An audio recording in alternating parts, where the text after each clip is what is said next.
जाणून घेऊया परिमेय संख्यांचे दशांश रूप, decimal representation of rational numbers. परिमेय संख्येच्या अंशाला छेदाने भागताना दशांश अपूर्णांकांचा उपयोग केला तर त्या संख्यांचे दशांश रूप मिळते. उदाहरणार्थ 7/4 = 1.75. येथे 7 ला 4 ने भागल्यावर बाकी शून्य आली. भागाकाराची क्रिया पूर्ण झाली. परिमेय संख्यांच्या अशा दशांश रूपाला खंडित दशांश रूप म्हणतात. आपल्याला माहित आहे की प्रत्येक परिमेय संख्या अखंड आवर्ती दशांश रूपात लिहिता येते. उदाहरणार्थ 7/6 = 1.1666 1.16 दशांश.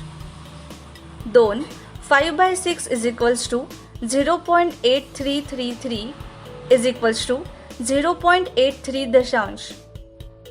3 -5/3 = -1.666 -1.6 दशांश.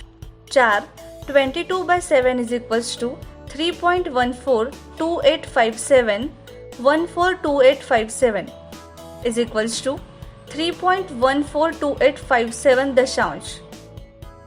5 23/99 = 0.2323 0.23 दशांश.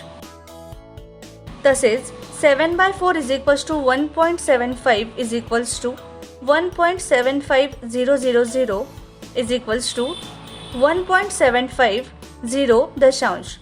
याप्रमाणे शून्याचा उपयोग करून खंडित रूपही अखंड आवर्ती दशांश रूपात लिहिता येते.